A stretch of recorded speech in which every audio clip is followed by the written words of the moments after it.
দর্শক সবাইকে আমন্ত্রণ জানাচ্ছি বাংলাদেশ এন্ডোক্রাইন সোসাইটি এবং এসকে ফার্মাসিউটিক্যালস লিমিটেডের সৌজন্যে অনুষ্ঠিত আরোগ্য নিকেতনের হরমোন বার্তার আজকের আয়োজনে আপনাদের সাথে রয়েছি আমি ডাক্তার আঞ্জুমানারা তামান্না।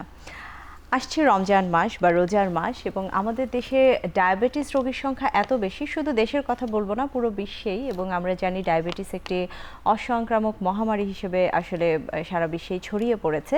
সেই জন্য এই রমজান মাসে সবচেয়ে সমস্যায় পড়েন আমাদের ডায়াবেটিস রোগীরা। তারা বুঝতে পারেন না কিভাবে তাদের ডায়েট বা সুগার কন্ট্রোলে রাখবেন, ঔষধগুলো কখন নেবেন এবং অন্যান্য জটিলতাগুলো কিভাবে আসলে তারা ম্যানেজ করবেন।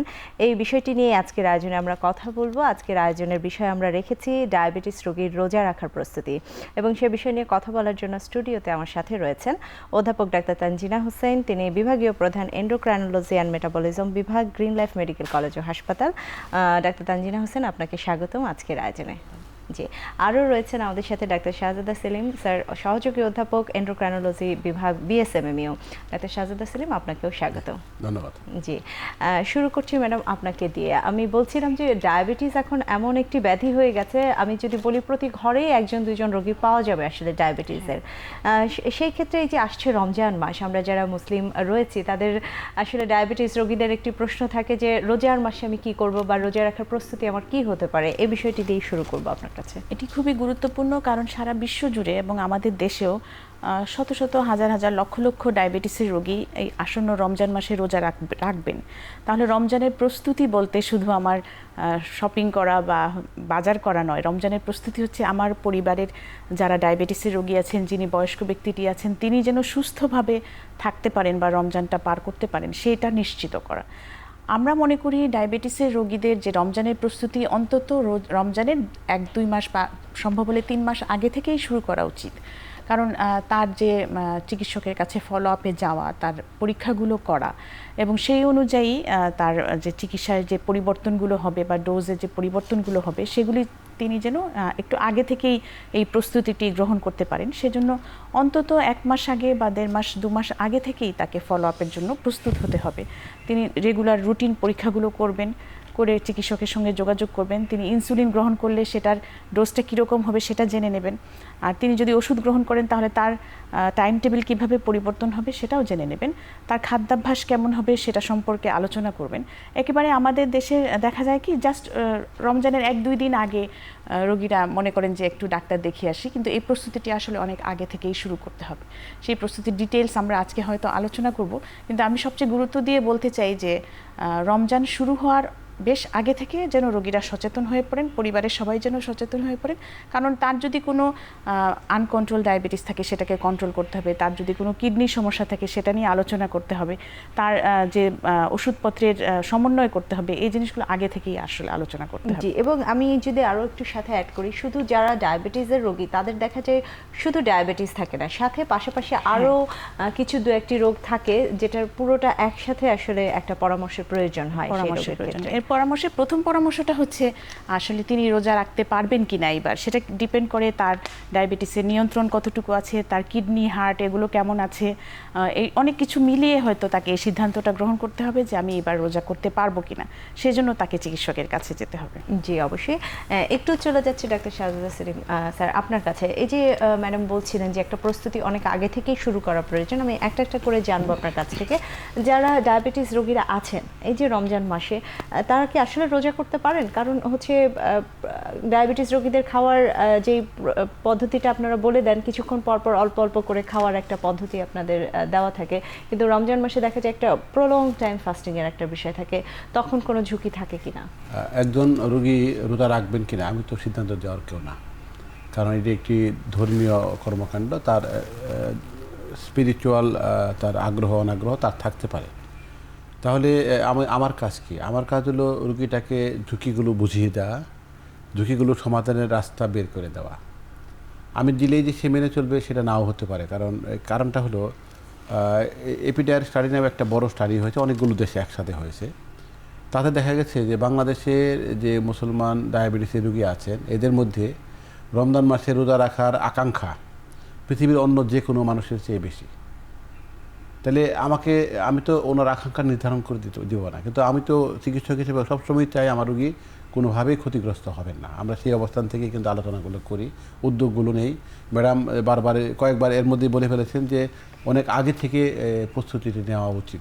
3 মাস সবচেয়ে নিরাপদ টাইম। আজকেও ধরে নিচ্ছি যে খুব বেশি দেরি হয় নাই। আমরা রুগীদেরকে এটি বোঝাবার চেষ্টা করব। আপনি যেরকম বলছেন সেটাই কিন্তু সাংঘর্ষিক। কিন্তু ডায়াবেটিসের চিকিৎসার মূল ভিত্তি হলো উনি নির্দিষ্ট সময় পর পর নির্দিষ্ট পরিমাণের নির্দিষ্ট ধরনের খাদ্য গ্রহণ করবেন।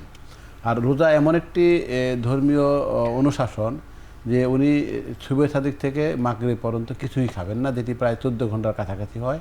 সেটি বেড়ে 15-16 ঘন্টাও হতে পারে বাংলাদেশে, কোথাও কিন্তু 23 ঘন্টা পর্যন্তও আসে। তাহলে একজন ডায়াবেটিস রোগী একটু দীর্ঘক্ষণ না খেয়ে থাকবেন পারবেন? খুব ঝুঁকিপূর্ণ। কিন্তু আমরা আমাদের খুব স্পষ্ট, আমরা কিন্তু উনি কখনোই করবেন না এই সিদ্ধান্ত আমরা দিইনি। আমরা খালি বলি যে আপনার ঝুঁকির মাত্রা এতটুকু, এই করণীয় আছে, তারপরেও ঝুঁকি থাকবেই। কারণ হলো যে যেমন ধরুন একটু অন্য সময়ের কথা বলি, রোজার সময় নয়। একজন ডায়াবেটিসের রোগীর 5 ঘন্টা 6 ঘন্টা হয়ে গেছেন খাননি, হাইপোগ্লাইসেমিয়া হয়ে যাবে। তাহলে 14 ঘন্টা না খেয়ে থাকলে আরও বেশি সম্ভাবনা। এর পিছনে পানি শূন্যতার সম্ভাবনাটা থেকে যাচ্ছে। আবার আমরা এটাকে সমাধান করার জন্য ওষুধ কমিয়ে ফেলেছি, গ্লুকোজ অনেক বেড়ে যাবে। এবং এগুলোর মধ্যেও কিছু কিছু রোগী আছে ওনার আলাদা ঝুঁকি আছে। যেমন কিডনির অবস্থা যত খারাপ, ঝুঁকি তত বেশি। যে রোগীর আগের ঘন ঘন হাইপোগ্লাইসেমিয়া হয়েছে, এখন আরও বেশি হবে। অথবা রক্তের গ্লুকোজ অনেক বেড়ে গেছে, হাইপারগ্লাইসেমিক ক্রাইসিস হয়ে হাসপাতালে ভর্তি হতে হয়েছে গত 1-2 মাস আগে, তারও ক্রাইসিস বেড়ে যাওয়ার সম্ভাবনা আছে। গত 3 মাসের মধ্যে হার্ট অ্যাটাক বা স্ট্রোক করেছে, তারও আরেকটা হার্ট অ্যাটাক বা স্ট্রোকের সম্ভাবনা থেকে গেছে এখানে। যাদের মানসিক বৈকল্য আছে তাদেরও সমস্যা রয়ে গেছে। কিন্তু যে রোগীগুলো গর্ভধারণ করবেন মহিলা, তারা কি করবেন? টাইপ 1 ডায়াবেটিস বিশেষ ধরনের ঝুঁকিপূর্ণ। তাহলে আমরা এগুলোকে সারা পৃথিবীর এখন কিছু কিছু রিকমেন্ডেশন আছে, সেটির পরিপ্রেক্ষিতে ওই ঝুঁকির মাত্রা নিরূপণ করে সকলকে যার অবস্থানটা পরিষ্কার করে দিই যে আপনার রোজা রাখতে গেলে এই অবস্থার মধ্যে আছেন, এটি কিন্তু এত বেশি ঝুঁকি, এত কম ঝুঁকি। কিন্তু ঝুঁকিমুক্ত কেউ নয়। পরিষ্কার কথা হলো সবারই ঝুঁকি আছে এক একটা মাত্রায়, কিন্তু ঝুঁকিমুক্ত কেউ নয়। কারণ প্রায় সবাইকে 13.5-14 ঘন্টা সময় না খেয়ে থাকতে হবে, এবং প্রায় সবাই কম বেশি ওষুধ পাচ্ছেন। আবার ওষুধ যত বেশি পাচ্ছেন, হাইপোগ্লাইসেমিয়ার সম্ভাবনা তত বেশি। ইনসুলিন পাইলে আরও বেশি, ইনসুলিন যত বেশি লাগবে তার আরও বেশি। ডায়াবেটিসের ডিউরেশন তত বেশি দিন তারপর ডায়াবেটিস হয়, তত সম্ভাবনা বেশি। বয়স যত বেশি রোগীর তত সম্ভাবনা বেশি। তাহলে এই সকল কিছুকে আমরা এক জায়গায় একটা স্কোরিং সিস্টেমের মধ্যে নিয়ে এসে রোগীকে বলে দিই যে আপনার রিস্ক স্কোর এত, এটি মাথায় নিয়েই আপনি রোজা রাখলে, আপনি যদি রাখতে চান তাহলে আমরা কী ওষুধগুলো ঠিক করবো সেগুলো ঠিক করে দেবো। তার আগে আমরা ওনার বর্তমান অবস্থাটা, HbA1c, creatinine, lipid profile, liver function, এগুলো দেখে নেই, রোজার পরে আবার দেখি। তাহলে এটা কিন্তু আমি একটু আগে যেটা বললাম যে বাংলাদেশি মুসলমান যারা ডায়াবেটিস আছে, যেহেতু রোজা রাখার প্রবণতা সবচেয়ে বেশি, বাংলাদেশি ডাক্তারদের এখানে দায়িত্ব সবচেয়ে বেশি হয়ে যাচ্ছে। সেই জন্যই আমরা আজকে আলোচনাতে বাংলাদেশ এন্ডোক্রাইন সোসাইটি এবং এসকে, এখন টিভি, আপনাকে সহ সকলকে সাধুবাদ জানাচ্ছি যে আমরা এই সময় যদি পরামর্শ দিয়ে রোগীদের কিছু উপকার করতে পারি, সেটি খুব ভালো হবে।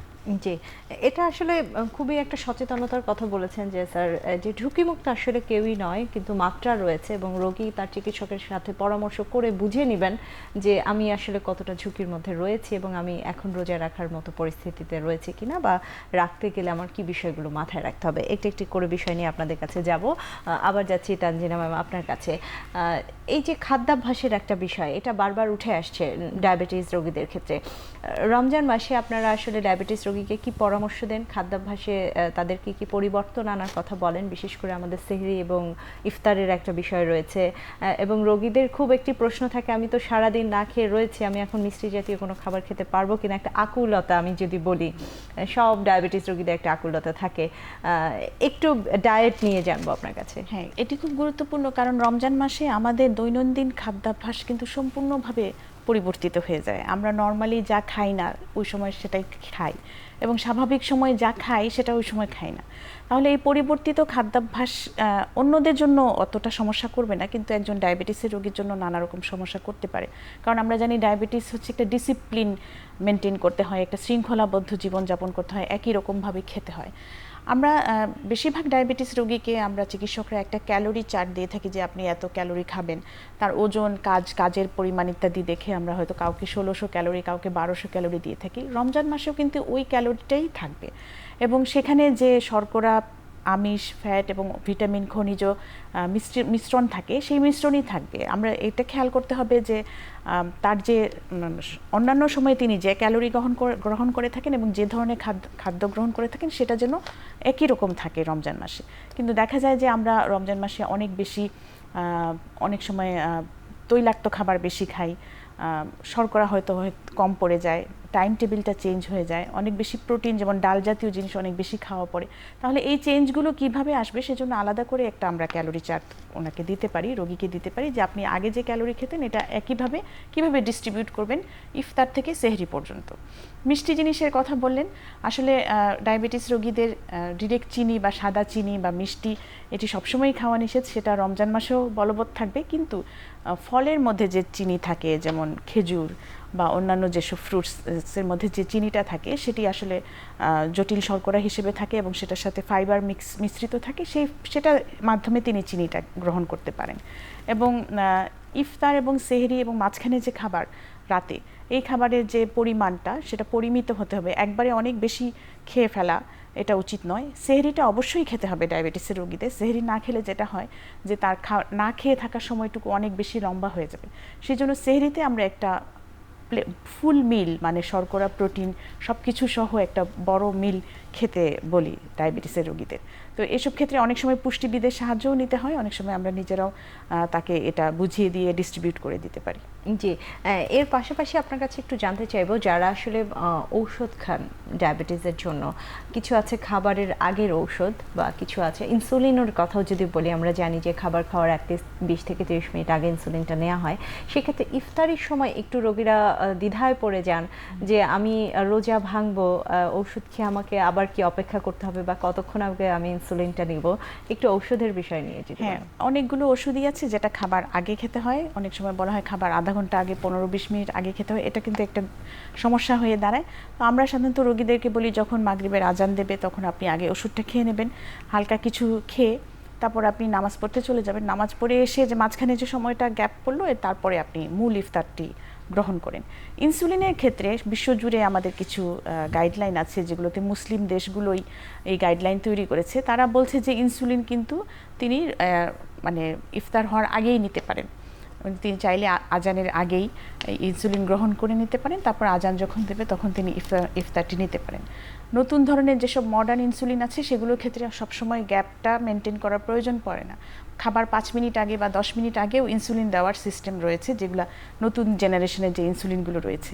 কাজে এই সব সমস্যার সমাধান আসলে রয়েছে, তিনি যদি চান তাহলে সেই সমাধানগুলো ব্যবহার করতে পারেন। এখন কিন্তু খুব গুরুত্বপূর্ণ একটি বিষয় আপনি এখানে তুলে এনেছেন যে রোজা অবস্থায়ও ইনসুলিন দেওয়া যায়, যেটা আপনি বললেন যে ইফতারির আগে, এবং তাতে রোজার কোনো ব্যত্যয় ঘটে না। যেটা রোগীরা আগে ভাবতেন যে আমি ইনজেকশন দিলে হয়তো আমার রোজা ভেঙে যাবে, সেটা যে নতুন যে তথ্য এসেছে না, তাতে হয়তো যেহেতু সরাসরি এটা খাদ্যনালীতে যাচ্ছে না, সো এটা রোজার নিচে দেওয়া হচ্ছে, ত্বকের নিচে দেওয়া হচ্ছে, সো এটাতে হচ্ছে রোজার কোনো আসলে ব্যত্যয় ঘটছে না।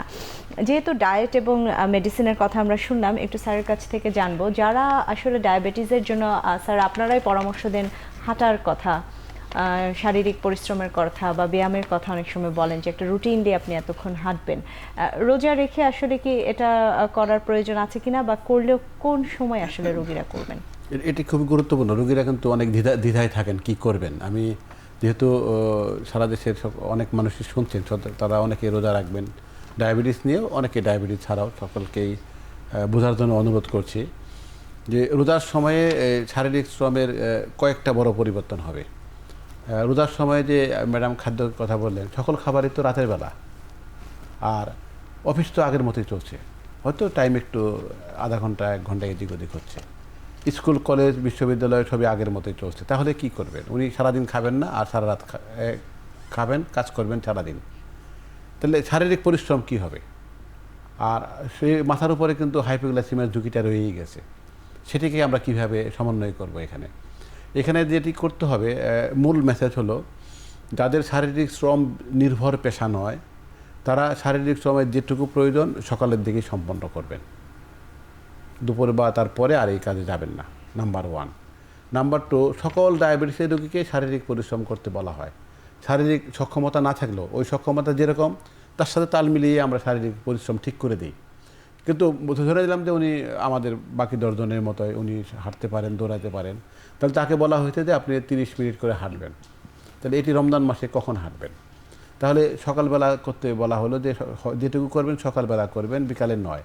কিন্তু যারা শুধু ডায়াবেটিসের জন্য শারীরিক শ্রমের অংশ হিসেবে হাঁটছিলেন তাদের ক্ষেত্রে দিনের বেলা দরকার নেই। তাহলে রাতের বেলা কী করবেন?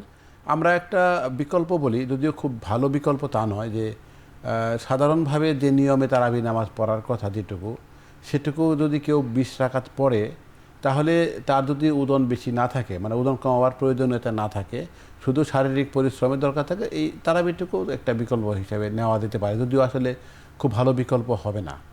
তাহলে উনি কি করবেন?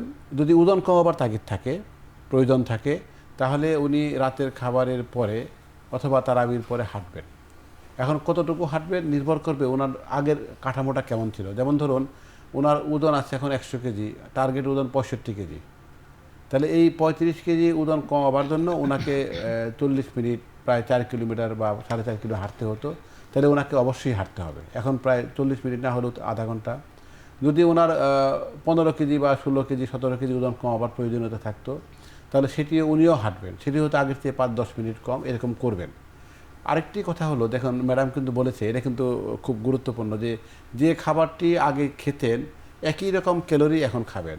আবার আমি বললাম যে আগের চেয়ে পরিশ্রম কম করবেন, তাহলে দৈহিক ওজনের কী হবে? বাড়বেই। তাই কিন্তু হয়। কিন্তু লোকজন ভাবে যে আমি তো রোজা রাখছি, আমার তো ওজন কমবেই। তা কিন্তু হয় না। 84% রোগীর ওজন বাড়ে, 4% রোগীর ওজন ঠিক থাকে, 10% রোগীর ওজন কমে। যে 10% রোগীর যে কমেছে, পরবর্তী 6 সপ্তাহের মধ্যে ওরা আগের ওজনে ফিরে যায়। তাহলে এই যে বড় তারতম্য, তার সাথে যে হরমোনের চেঞ্জ হচ্ছে, এই হরমোনটি কিন্তু একটা হরমোন আবার সুগার বাড়াবে, তাহলে এটি কিন্তু ওজনও বাড়াবে।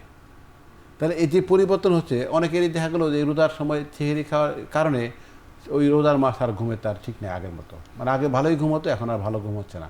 অনেকে আবার প্ল্যান করে রাত্রিবেলা ইবাদত বন্দেগী বাড়িয়ে দিয়েছেন, ঘুমের টাইম কমে গিয়েছে। তাহলে এরা দিনের বেলা অফিসে গিয়ে আগের মতো কাজ করতে পারছে না, এটাও হতে পারে। কিন্তু সেটাই আমাদের বিবেচ্য বিষয় নয়। তাহলে ওজনের কী হবে, খাবারের কী হবে, ওষুধের কী হবে, এটা কিন্তু বড় একটা বিবেচনার বিষয় থেকে গেল। তাহলে আমি যদি এটাকেও আবার সংক্ষেপ করে বলি, যে রোজার সময় দিনের বেলা শারীরিক পরিশ্রম যত কম পারেন করবেন, যদি প্রয়োজন হয়ও সেটি সকালের দিকে সম্পন্ন করবেন। ওজন কমাবার যদি তাগিদ থাকে তাহলে অবশ্যই হাঁটতে হবে, সেটি কিন্তু সেহরির পরে বা রাতের খাবার পরে। এবং তানজিনাকে আবার আমি যোগ করার জন্য বলছি যে অনুরোধ করছি সকল রোগীকে, ডিনার কিন্তু মিস করবেন না। অনেকে করে কি, ইফতার করছি সেহরি খাবো, মাঝখানে আর খাবো না। এটি কিন্তু খুব খারাপ হয়েছে। কারণ ওনারা যদি ডায়াবেটিস থাকে, আগের বার আমরা অনেকবার বোঝাবার চেষ্টা করেছি আপনি 6 বার খাবেন, রোজার সময় এসে 2 বারে নামিয়ে ফেললো, এটা খুব খারাপ হলো। 3 বারে রাখতে হবে। না হলে যেটা হয়, আমাদের বাংলাদেশে একটা গবেষণায় দেখা গেছে যে ইফতারের আগে ওনার সুগার 3.5-4 নেমে গেছে, ইফতারের পরে ওটা 20-25 হয়ে গেছে। কারণ উনি সারাদিন দেখান, সারা দিন রাত মিলে যে খাবারটা খেয়েছেন তার 86% খালি ইফতারে খেয়েছেন। বোর্ডে কি এত বড় একটা পরিবর্তন মেনে নিতে পারবে? তার মানে খুব ক্ষতি হবে। খুবই ব্যালেন্সের প্রয়োজন আসলে, খুবই ব্যালেন্সের, এবং সেটাই আসলে প্রস্তুতি, পরিমিত পরিমাণে এবং সময় মতো খাওয়ার চেষ্টা করতে, সময় মতো খাওয়া। এই বিষয়গুলো নিয়ে আবার আমি আসবো। আমাদের একটা বিরতির সময় হয়ে গেছে, বিরতি থেকে ফিরছি আপনাদের কাছে।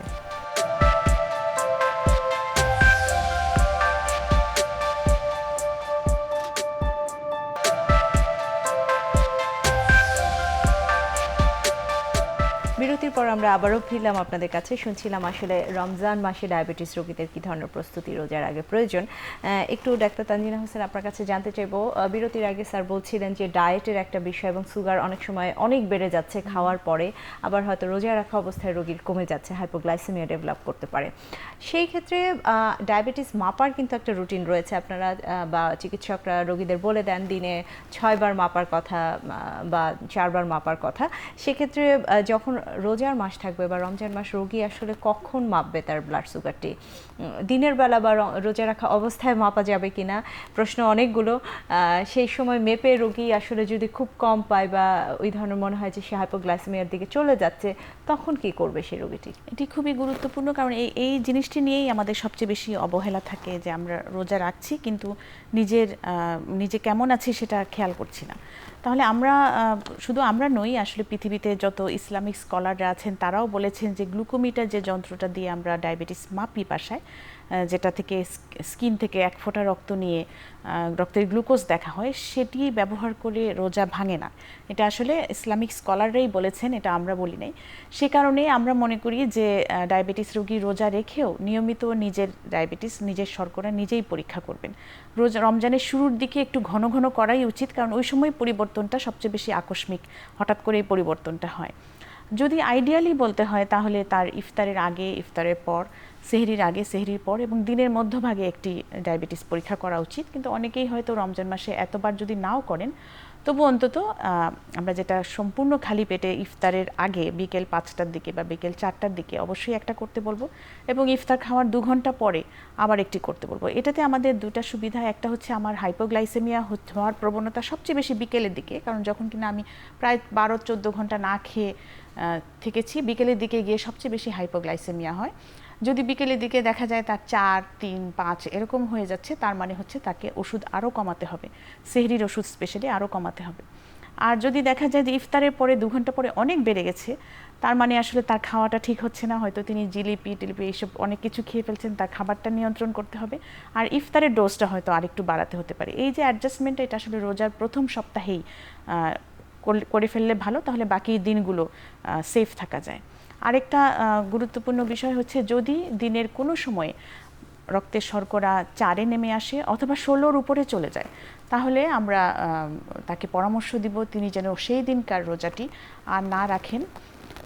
তখন যেন তিনি বিশেষ করে যদি হাইপোগ্লাইসেমিয়া দেখা দেয়, তাহলে সাথে সাথে রোজা ভেঙে কিছু খেয়ে নেন। বিশেষ করে আমরা জানি যে হাইপোগ্লাইসেমিয়া হলে শর্করাযুক্ত কোনো খাবার খেতে হয়, সেটার জন্য খেয়ে নেন, এবং পরবর্তী দিনে যেন এটা না হয় সেই জন্য আরেকটু সচেতন থাকেন যে কেন এরকম হলো, সেটার জন্য সচেতন থাকেন, এবং তাহলে পরবর্তী দিনগুলোতে তিনি রোজা রাখতে পারবেন। জি, তার মানে আসলে সুগারের পরিমাপটা জানা খুব জরুরি, যেটা বলছিলেন রোজার প্রথম দিকে, এটা খুব ভালো একটা ইনফরমেশন। তখন প্রথম সপ্তাহটা ঘন ঘন করতে পারলে তিনি বুঝতে পারবেন আসলে কি ঘটছে, শারীরিক পরিস্থিতিটা তার কেমন, বা রক্তের শর্করার পরিমাণটা কতটুকু তার উঠানামা করছে।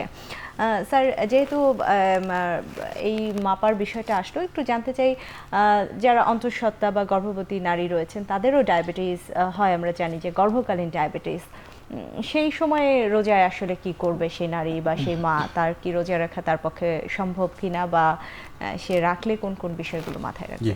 এখন পর্যন্ত কোনো স্বাস্থ্যবিজ্ঞানী কিন্তু গর্ভধারণকারী মহিলা যদি ডায়াবেটিস থাকে রোজা রাখতে পারবেন তার সাথে একমত নন। অন্যটা বলি, খুব সাম্প্রতিক একটি গবেষণা প্রকাশিত হয়েছে অক্সফোর্ড ইউনিভার্সিটি থেকে, মুসলমান গবেষকগণই করেছেন। যাদের গর্ভধারণ করেছেন কিন্তু ডায়াবেটিস নেই, তারা রোজা রেখেছিলেন। সেখানেও দেখা গেছে দিনের শেষ দিকে এসে রক্ত তো ওই যেটা প্লাসেন্টার মাধ্যমেই বাচ্চা পুষ্টি পায়, পেটে গর্ভস্থ শিশুটি, সেখানেও কিন্তু হাইপোগ্লাইসেমিয়া হয়ে যায়, যার ডায়াবেটিস নেই। তাহলে ডায়াবেটিস যার আছে তার কোনো খুব ক্ষতিকারক হবে। কিন্তু বাংলাদেশে একটু আগে যদি বললাম যে বাংলাদেশি ডায়াবেটিসের রোগীদের রোজা রাখার প্রবণতা পৃথিবীতে সবার উপরে, অনেকে জোর করে রাখেন। আমরা কিন্তু আমাদের দৌড়াদৌড়ি কিছু নেই, একজন চিকিৎসক কিন্তু কখনো কারো উপর জোর করতে পারেন না, আমরা সেটা করিও না, খালি মতামত দিই, রোগীর একমত হলে আমরা চিকিৎসাতে যাই। কিন্তু খুব স্পষ্টভাবে বলছি যে গর্ভকালীন ডায়াবেটিস নিয়ে রোজা রাখতে পারবেন, এটি কিন্তু বৈজ্ঞানিকভাবে কোনোভাবে ছাড় দেওয়া হয়নি। এবং টাইপ 2 রোগীদেরকেও না রাখতে উৎসাহিত করা হয়, তারপরেও কিছু টাইপ 1 রোগীদের তারাও কেউ কেউ রাখেন। আর এখানে গ্লুকোমিটারের সাথে একটা জিনিস বলি, যদিও তানজিনা বলেছেন, দুইটা খুব স্পষ্ট মেসেজ, তাদের এটা কিন্তু জীবন রক্ষার জন্য বলে এটাকে প্রাধান্য দেওয়া হচ্ছে। রক্তের গ্লুকোজ কমে যাচ্ছে, রোগী যদি না দেখতে পারেন তাহলে দুটা ভ্যাংলে যে জীবন বাঁচানো যেত সেটি কিন্তু উনি আর বুঝতে পারলেন না। সুতরাং ওনাকে কিন্তু রক্তের গ্লুকোজ মাপতে হবে। ইনসুলিন কিন্তু উনি সকাল 10টায় যদি নেন রোজার মাসেও নিতে পারবেন, বিকাল 4টায় নিলে রোজার মাসেও নিতে পারবেন। অথবা আমরা কিন্তু অনেক ক্ষেত্রে অনেকে রোগী অস্বস্তি বোধ করে দিনের বেলা ইঞ্জেকশন নেবে, আমরা কিন্তু এখন যে সময় আছে এই সময়টা কিন্তু আমরা ওই প্রস্তুতি সম্পন্ন করে ফেলি। যারা দিনের বেলা ইঞ্জেকশন ছিল, ইঞ্জেকশনের মধ্যে এখন কিন্তু 2 ধরনের ইঞ্জেকশন আছে, একটা হলো ইনসুলিন আর একটা হলো যে GLP-1 GIP, এই ইঞ্জেকশনগুলো, এই সবগুলো ইঞ্জেকশনে দিনে নিতে পারবেন। কিন্তু আমরা যেহেতু রোগীরা অস্বস্তিতে থাকে, এই প্রস্তুতিকাল সময়টাতে আমরা এটাকে রাতে পাঠিয়ে দিই, তাহলে কিন্তু আমরা রোজার জন্য একটা ভালো প্রস্তুতি নিতে পারলাম, ধরে নিতে পারি। যারা ডায়াবেটিস নিয়ে রোজা রাখবেন এবছর পরিকল্পনা করেছেন সকলেই এই সময়ের মধ্যে আপনি যে ডায়াবেটিসের বিশেষজ্ঞকে দেখাতেন তাকে দেখিয়ে কিন্তু এই কাজটি ঠিক করে নেবেন যাতে আপনি রোজার সময় তেমন কোনো সমস্যায় না পড়েন।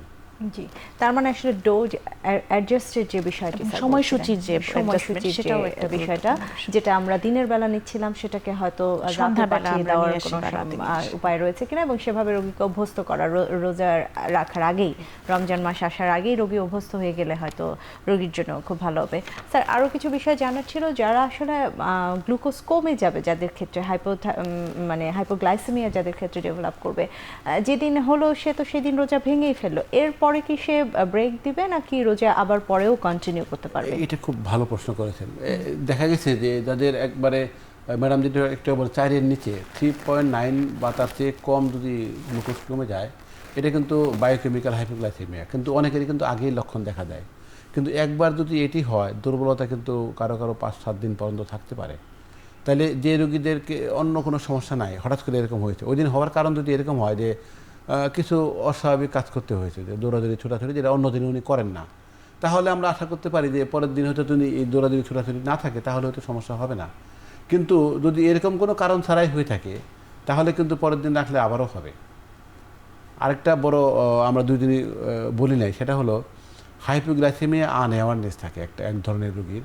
উনি লক্ষণগুলো এটার সংখ্যা কিন্তু অনেক বেশি নয়, কিন্তু খুব গুরুত্বপূর্ণ একটি অবস্থা। যাদের এটি হয়েছে উনি কিন্তু অনেক বেশি, মানে 1-2 গেলেও টের পান না, এমনও হয়। তাহলে তার জন্য কিন্তু মৃত্যু ঝুঁকি অনেক বেশি। তাহলে এই ধরনের সমস্যা যাদের আছে তাদের কিন্তু রোজা রাখাটা খুব সমস্যাজনক। কিন্তু যাদের ঘন ঘন হাইপো হতো রমজান মাস বাদে অন্য সময়, তাদের যদি এরকম হয় তাহলে কিন্তু উনি আরও পরবর্তী কয়েকদিন আমাদের খুব ক্লোজ মনিটরিংয়ে রেখে ওষুধ সমন্বয় করে, আমরা ওষুধ সমন্বয়ের প্রধান কাজ যেটি করি যে কমিয়ে ফেলি। আর একটা দ্বিতীয় হলো ওনাকে বাকি যে পদ্ধতিগুলো আমরা বারবার বলার চেষ্টা করছি যেগুলো ওনার রোজা রাখতে সহায়তা করবে, সেগুলোর ক্ষেত্রে যদি কোথাও ঘাটতি থাকে সেগুলো ঘাটতিগুলো ঠিক করে নিয়ে পরে হয়তো 2টা 3টা 4টা রোজা পার হয়ে গেল, এরপরে আবার উনি রাখবেন, এইভাবে নিয়ে যেতে চেষ্টা করি।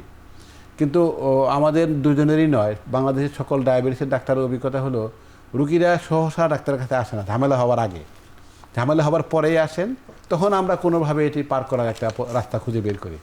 জি, মানে ঝামেলাটি মেটানোর যে ব্যবস্থা, এখানে আসলে পরিবারের একটা বড় ভূমিকা আছে আমি মনে করি, কারণ আমাদের ডায়াবেটিসের রোগীদের অনেকেই কিন্তু বয়স্ক ব্যক্তি।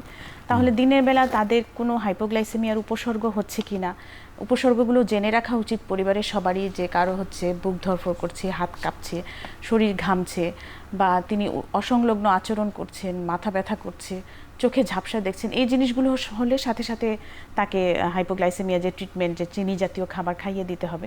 এবং উপসর্গ ছাড়াও হতে পারে, যেটা ডক্টর সেলিম বললেন, যে অনেকের এমন হতে পারে যে উপসর্গ বুঝতেই পারছেন না, বিশেষ করে যারা বয়স্ক ব্যক্তি এবং দীর্ঘদিন ধরে যাদের ডায়াবেটিস আছে, তাহলে তাদের মাঝে মাঝে চেক করে দেখা, বিশেষ করে দুপুরের দিকে বিকেলের দিকে যেন আমরা চেক করে দেখি। যদি মনে করি যে তার হাইপোগ্লাইসেমিয়া হচ্ছে তাহলে সেই অনুযায়ী ব্যবস্থা নেই। এটা আসলে শুধুমাত্র চিকিৎসকের দায়িত্ব নয় এবং রোগীরও দায়িত্ব নয়, এক্ষেত্রে পরিবার এবং আত্মীয় স্বজনদেরও একটা বড় ভূমিকা রয়ে গেছে। এখানে একটা টেকনিক্যাল সাপোর্ট বলি, এটা কিন্তু সকলেই কারো কারো কাছে তথ্যটা আছে কিন্তু অনেকের কাছে হয়তো নাই। সেটা হলো সিজিএম, কন্টিনিউয়াস গ্লুকোজ মনিটরিং। এটা কিন্তু যারা পাম্প ব্যবহার করে পাম্পে থাকে, এখন কিন্তু আলাদা পাওয়া যায়, এখানে লাগিয়ে দেওয়া হয়। ওটার একটা সুবিধা হলো ওটা কিন্তু কন্টিনিউয়াসলি গ্লুকোজ রেকর্ড করছে। মেশিনের একটু তারতম্য আছে, কোনোটা 10 মিনিট পর পর, কোনোটা 5 মিনিট পর পর, কোনোটা অটোমেটিক মোবাইলে চলে যাচ্ছে, কোনোটা আবার মোবাইলে কাছে নিলে রেকর্ড আসতেছে। এইটা হলে সুবিধা হয় কি, যদি একটা লাগালে 15 দিন চলে, তাহলে রোজার জন্য 2টা লাগবে, লাগায় রাখলে যদি এগুলো মোবাইলে যায়, ওই যারা কেয়ার গিভার আছে, মানে ছেলে মেয়ে যেই হোক অথবা চিকিৎসকের সহ, ওখানে অ্যালার্ম পাঠিয়ে দেওয়া যায়। তাহলে এটা কিন্তু আমরা যে সবসময় বলি আমাদের সুস্বাস্থ্য সবার আগে। আজকাল আসলে চিকিৎসা বিজ্ঞানেও আর্টিফিশিয়াল ইন্টেলিজেন্স বা এগুলো স্মার্ট ব্যবহার করা প্রযুক্তি চলে এসেছে। সো হয়তো একজন বয়স্ক ব্যক্তির যিনি সন্তান, তিনি অফিসে বসেও কিন্তু টের পাবেন তার বাবা অসুস্থ হয়ে পড়ছেন, দাদা দাদি কারো তার খোঁজ ব্লাড দিতে সুগার পারছেন। কমে যাচ্ছে, তার স্মার্টফোনে তিনি দেখতে পাবেন যে এটা কিন্তু এই রোজার সময় খুব পারফেক্ট ব্যবহার করতে পারে। সেটাই আমি বলছিলাম, বিশেষ করে আমি মনে করি যারা, যেটা বলছিলেন, আমাদের একদম সিনিয়র সিটিজেন যারা হয়তো নিজের লক্ষণগুলো খুব একটা বলতে পারছেন না বা বুঝতেও পারছেন না, তাদের ক্ষেত্রে খুব ভালো কাজ করবে কেয়ার গিভার বা তার পরিবারের অন্যান্য আমরা সদস্যদের মনে করি বোঝানোর সময়ের জন্য। সাথে তাল মিলিয়ে আমাদেরও উচিত এরকম স্মার্ট চিকিৎসাতে চিকিৎসা করা। এবং যে ডিভাইসটির কথা স্যার বলেছেন সেটা আমি মনে করি একটু এক্সপেন্সিভ বা আমাদের সাধারণ অনেক রোগীদের বেশি না, এখন বাংলাদেশে 4,500 টাকাও পাওয়া যায়। এবং at least রমজান মাসের জন্য উনি ব্যবহার করতে পারেন, কারণ ওনারা জানেন না, কারণ অনেকেরই কিন্তু একবার যদি হাসপাতালে যেতে হয় আর 20 গুণ টাকা খরচ হয়ে যাবে। জি অবশ্যই, এবং মৃত্যু ঝুঁকি তৈরি হবে। জি, আমাদের বিরতির সময় হয়ে গেছে। তার আগে একটু জানবো এই ধরনের ডিভাইসগুলো কি বাংলাদেশে পাওয়া যাচ্ছে কিনা, কোথায় পাওয়া যাচ্ছে? এখন অনেকগুলো কোম্পানি এগুলো মার্কেটে নিয়ে আসছে। আচ্ছা, হয়তো খুঁজতে পাওয়া যাবে। 4-5টা কোম্পানি তো আনছেই। জি অবশ্যই। আমরা আমাদের আরো একটু বিরতির সময় হয়ে গেছে, বিরতির পর আরো বিস্তারিত জানবো আপনাদের কাছে।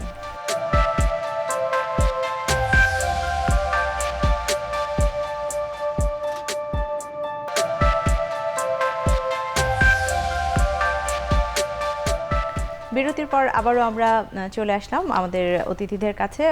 ম্যাডাম, আমরা বিরতির আগে স্যারের কাছ থেকে শুনছিলাম আসলে ডায়াবেটিস রোগীর মনিটরিংয়ের বিষয় এবং নতুন একটি ডিভাইসের কথা জানলাম, যেটা আমার মনে হয় রোগীদের অনেক কাজে আসবে, বিশেষ করে রমজান মাসে। একটু অনেকক্ষণ আমরা আসলে হাইপোগ্লাইসেমিয়া বা সুগার কমে গেলে কি করতে হবে সেই বিষয়গুলো নিয়ে শুনলাম। একটু জানবো, যদি কারো ডায়াবেটিস বেড়ে যায় বা অনেক রোগীর আছে এমনিই বেড়ে যাচ্ছে, হয়তো রোজা রাখা অবস্থাতেও তার সুগার বাড়ছে, তাদের ক্ষেত্রে আপনারা কীরকম পরামর্শ দিয়ে থাকেন? এটা খুব গুরুত্বপূর্ণ, কারণ আমরা সবসময় হাইপোগ্লাইসেমিয়া নিয়ে ভয়ে থাকি, কিন্তু আসলে রোজার সময় আরও কয়েকটি ঝুঁকি থাকে। এর মধ্যে অন্যতম হচ্ছে হাইপারগ্লাইসেমিয়া বা হঠাৎ সুগার বেড়ে যাওয়া।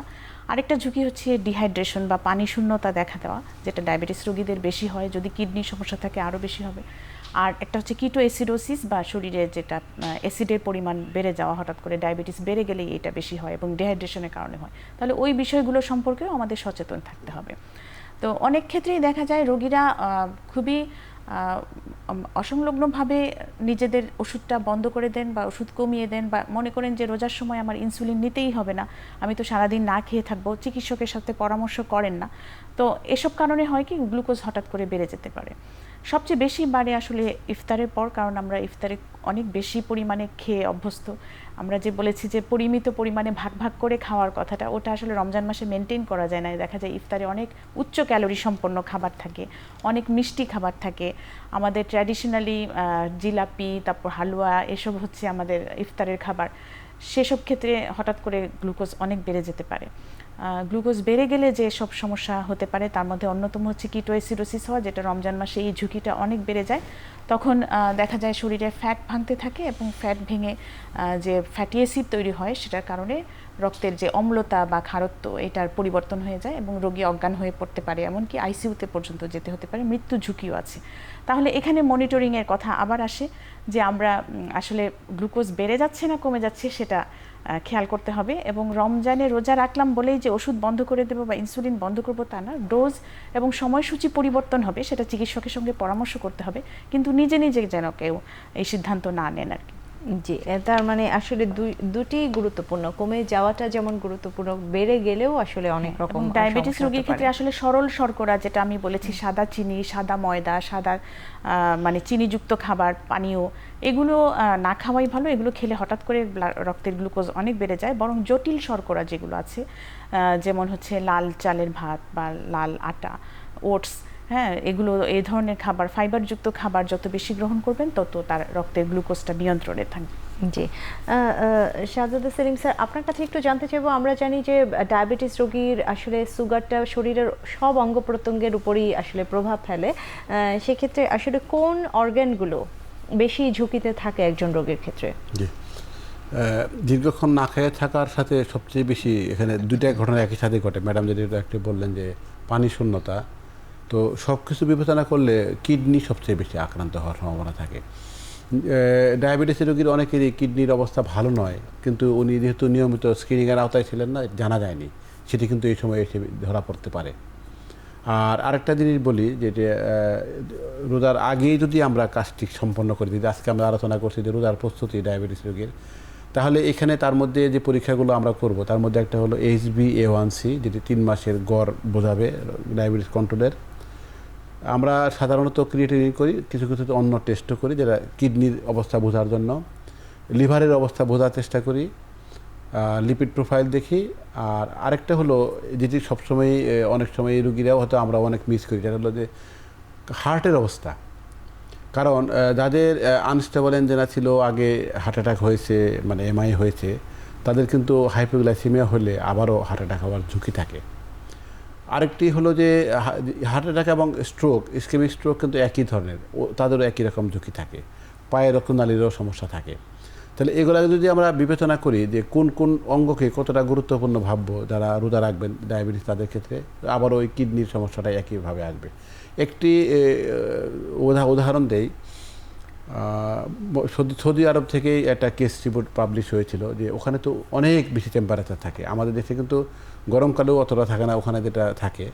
তো ওখানে যাদের ডায়াবেটিস আছে, ডায়াবেটিস কিন্তু রক্তের গ্লুকোজ কিন্তু রক্তের ঘনত্ব বাড়িয়ে দেয়, পানি শূন্যতা আরও ঘনত্ব বাড়িয়ে দেয়। তাহলে এই দুটের মাত্রা এমন পর্যায়ে গিয়েছে যে রেটিনাল ভেইন, যারা সিঙ্গেল ভেইন, আর কিন্তু এরকম নয়, সবসময় দুটা থাকে, এই সিঙ্গেল ভেইন এটা বন্ধ হয়ে দৃষ্টিশক্তি হারিয়েছেন। তাহলে কতটা ঝুঁকিপূর্ণ হতে পারে বোঝার জন্য বলছি। এটা কিন্তু বাংলাদেশের নয়, সৌদি আরবের কেস রিপোর্ট। আমরা যদি সকল রোগী যারা ডায়াবেটিস নিয়ে রোজা রাখছেন, কিডনির অবস্থা দেখি রোজার আগে, রোজার পরে, আমরা সকলেরই দেখবো যে ক্রিয়েটিনিন কারো কারো আগের চেয়ে একটু না হলে একটু বেড়েছে। একটা জায়গায় লাভ হয় যে লিপিড প্রোফাইলটা আগের চেয়ে কারো কারো উন্নতি হয়, বাকি সব ক্ষেত্রে কিন্তু আগের চেয়ে অবস্থা উন্নতি এর বলার সুযোগ থাকে না। তো সেক্ষেত্রে আমাদের কিন্তু এই যে প্রস্তুতিমূলক অবস্থার মধ্যে বর্তমান অবস্থাটা আমাকে জেনে নিতে হবে। এবং আমরা যদি কারো কারো আগে থেকে হয়তো জানি যে কার কোন অঙ্গ প্রত্যঙ্গ, যারা রেগুলার ফলো আপে ছিলেন, কিন্তু রেগুলার ফলো আপে আছেন এরকম রোগীর সংখ্যা খুবই কম। বাংলাদেশে প্রায় 2 কোটি ডায়াবেটিসের রোগীর সব মিলে 68 লক্ষ চিকিৎসা পাচ্ছেন, বাকিরা চিকিৎসা পাচ্ছেই না। যারা পাচ্ছেন তারাও কিন্তু খুব রেগুলার নন। কিন্তু যারা রোজা রাখবেন তাদেরকে অবশ্যই এখানে আসতে হবে, যে আপনি যেখানে সুবিধাজনক একজন ডায়াবেটিস বিশেষজ্ঞ দেখাবেন, উনি আপনাকে এই যে অঙ্গ প্রত্যঙ্গগুলো বলে এগুলোকে কিন্তু মাথার মধ্যে ওনার আছে, এগুলো পরিপ্রেক্ষিতেই উনি প্রথমবার জেনে নেবেন, রোজার সময় কি করবে সেটা বলে দিবেন। রোজার পরেও কিন্তু, যেটা আমরা অনেক সময় রোগীদেরকে পাই না, যে রোজার পরবর্তী সময় আবারও এই 5টা এরিয়া আমাকে আবারও দেখতে হবে, যে HbA1c কেমন হলো, কিডনি ফাংশন কেমন, লিভার ফাংশন কেমন, হার্টের অবস্থা কেমন, লিপিড প্রোফাইল কেমন, দেখে আমি আবার ওষুধ আগের সুস্থ স্বাভাবিক সময়ের সাথে তাল মিলিয়ে নিয়ে আসবো। কিন্তু আমি আবারও বলছি যে ডায়াবেটিস নিয়ে যারা রোজা রেখেছেন অনেকেরই কিন্তু আগের অবস্থায় আর ফিরে না গিয়ে খারাপ হতে পারে যদি উনি চিকিৎসকের কাছে আরও দেরি করেন। তা আমরা যদি ঈদের পরপরই ওনাকে পাই, যেটুকু ডিরেঞ্জমেন্ট হয়েছে, এলোমেলো হয়েছে, আমরা কিন্তু আবার গুছিয়ে নেওয়ার জন্য উদ্যোগ নিতে পারবো। তাহলে প্রস্তুতির সাথে এটাও প্ল্যান থাকবে যে আমি রোজার পরে আবারও এই কাজটি করব। আর রোজার সময় প্রস্তুতির একটি অংশ আমরা দুজনেই বলেছি, সেটি হলো যে আমরা ওষুধগুলো এমনভাবে সমন্বয় করি যাতে ওনার রোজা রাখার জন্য সবচেয়ে সহায়ক একটি পরিবেশ তৈরি হয়, যে সেই সুযোগটিও নিতে হবে। কিন্তু এখানে যেমন ওষুধের ডোজ পরিবর্তন করি, পুরা ওষুধটাও পরিবর্তন করি, দিনের থেকে রাতের থেকে নিয়ে যাওয়ার চেষ্টা করি, এবং যে ওষুধগুলো হাইপোগ্লাইসেমিয়া কম করে সেগুলো রাখার চেষ্টা করি, তারপরেও কিন্তু সমস্যা হয় না তা না। তাহলে সমস্যার সমাধান করার উদ্যোগটাই আমাদেরকে সবসময় মাথায় রাখতে হবে। জি, আসলে ফলো আপটার দিকে অনেক বেশি মনোযোগী হতে হবে রোগীদের। আমি আবার ফিরে আসছি, আমাদের আরও একটি বিরতির সময় হয়ে গেছে।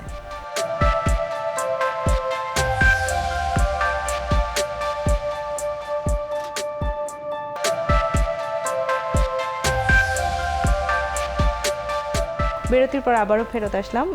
আসলে আমরা কথা বলছিলাম রমজান মাসে রোগীদের, ডায়াবেটিস রোগীদেরকে কি প্রস্তুতি, এবং পুরোটা আয়োজনে আসলে খুব সুন্দর করে আপনি এবং স্যার বললেন কিভাবে একজন ডায়াবেটিস রোগীর ফলো আপের প্রয়োজন এবং রোজার মাসে কী কী সচেতনতার প্রয়োজন। আয়োজনের অনেকটা শেষের দিকে আমরা চলে এসেছি। একটু জানবো কোন রোগীগুলো আসলে বেশি ঝুঁকিতে থাকে, যাদেরকে আপনারা বলেন যে রমজান মাসে আপনাকে খুব বেশি সচেতন থাকতে হবে, আপনার জন্য খুব বেশি ঝুঁকি রয়েছে। হ্যাঁ, আগেই বলেছি যে রমজান ডায়াবেটিস রোগীদের জন্য একটি আলাদা ঝুঁকি তৈরি করে। এ নিয়ে আগেই ডক্টর সেলিম কথা বলেছেন যে রোগীদের বারবার হাইপোগ্লাইসেমিয়া হওয়ার ইতিহাস আছে, অথবা যে রোগীদের ডায়াবেটিস একেবারেই নিয়ন্ত্রণের বাইরে ছিল গত কিছুদিন, যাদের বিগত 3 মাসের মধ্যে হার্ট অ্যাটাক, স্ট্রোক বা এই ধরনের বড় কোনো রোগ হয়েছে, গর্ভকালীন ডায়াবেটিসে ভুগছেন, টাইপ 1 ডায়াবেটিসে ভুগছেন, তাদের ক্ষেত্রে আমাদের অতি সতর্কতা প্রয়োজন। যারা ইনসুলিন নিচ্ছেন বা এমন কোনো ওষুধ নিচ্ছেন যাতে হাইপোগ্লাইসেমিয়া আছে। তবে মনে রাখতে হবে যে একজন ডায়াবেটিস রোগীর কিন্তু অন্যান্য রোগও হতে পারে, এমন নয় যে অন্যদের যে রোগ হয় সেটা তার হয় না। তাহলে আমরা সবসময় ডায়াবেটিসের দিকে যদি ফোকাস থাকি, তার হাইপোগ্লাইসেমিয়া, হাইপারগ্লাইসেমিয়া নিয়ে ফোকাস থাকলেও হবে না। যেমন তার বদহজম হতে পারে, ডায়রিয়া হতে পারে, বমি হতে পারে, তার জ্বর হতে পারে, এই সময় কোনো ইনফেকশন হতে পারে। যেমন এখন যে সময়টাতে রমজান আসছে সে সময় অনেকেরই কাশি, নিউমোনিয়া জ্বর, ডেঙ্গু জ্বর এখন তো সারা বছর ধরেই হয়। তাহলে এইসব ক্ষেত্রে তিনি কি করবেন? এইসব ক্ষেত্রে অন্যান্য মানুষের চাইতে তার ঝুঁকি কিন্তু দ্বিগুণ, তিনি আরও বেশি অসুস্থ হয়ে পড়তে পারেন। তাহলে সিক ডেজ যেগুলোকে বলি আমরা, যে কোনো কারণে যদি কোনো ডায়াবেটিস রোগী অসুস্থ বোধ করেন, জ্বর আসে, ইনফেকশন হয়, ইউরিনে ইনফেকশন হতে পারে, ডায়রিয়া হয় বা বমি হয়, সেই ক্ষেত্রে আসলে উচিত হবে সেই ঝুঁকিটা না নিয়ে আগে এই রোগটার চিকিৎসা করা, সুস্থ হয়ে ওঠা এবং তারপরে আবার রমজানের জন্য পরিকল্পনা করা। এবং সেক্ষেত্রে অবশ্যই তাকে দ্রুত চিকিৎসকের সঙ্গে যোগাযোগ করতে হবে। জি, তার মানে আসলে যাদের অ্যাসোসিয়েটেড অন্যান্য আরও অনেকগুলো সমস্যা রয়েছে তাদের ক্ষেত্রে ঝুঁকির কথা আপনি বলছেন অনেক বেশি, এবং তাদের সচেতন হবার বিষয়টাও অনেক বেশি আসা প্রয়োজন। আসলে আরও কিছু বিষয়, ডায়াবেটিসের রোগীরা সবসময় একটু সংক্রমণ প্রবণ থাকেন, তাদের সবসময় ইনফেকশনের রিস্ক বেশি। তাহলে সেই ক্ষেত্রে তাদেরকে অবশ্যই সেই দিকে নজর রাখতে হবে, যেন এই সময়টাতে অসুস্থ হলে তাকে কি করতে হবে, চিকিৎসকের সঙ্গে যোগাযোগ করবেন, চিকিৎসা নেবেন, সেটা সেই বিষয়ে যেন তিনি সতর্ক থাকেন। জি অবশ্যই। স্যার, আপনার কাছে একটু জানবো, পুরোটা আয়োজনে আসলে শুনলাম রোজার মাসে আপনারা রমজান মাসে কিভাবে রোগীদের প্রস্তুতি নিতে বলেন। একটু জানবো যারা আসলে নতুন ডায়াবেটিস ধরা পড়েছে বা মাত্রই জানতে পারলো তার ডায়াবেটিস ধরা পড়েছে, তাদেরও কি আসলে রমজান মাসের ঝুঁকি কতটুকু বা কিভাবে তাদেরকে আপনি প্রস্তুত হতে বলবেন? এই সময় যদি কারো ডায়াবেটিস ধরা পড়ে তাহলে সে হয়তো একটা সুযোগ নিতে পারে, কিন্তু যদি 1 সপ্তাহ 5 দিন 7 দিন আগে ধরা পড়ে সেই ক্ষেত্রে কিন্তু মুশকিল। কারণ হলো ওই রুগীটাকে আমরা যে পদ্ধতিতে আগাই, আমরা আগালে তো হবে না, রুগীর আগাতে পারার মতো অবস্থা থাকতে হবে, কারণ জীবনযাপনে অনেক কিছু চেঞ্জ করতে হয়, 1-2 দিনে পারা যায় না। কিন্তু তাহলে এই পারছেন না, এর মধ্যে রোজা রাখবেন, উনি কিন্তু খুব ঝুঁকিতে থাকবেন, ওষুধ যাই লাগুক।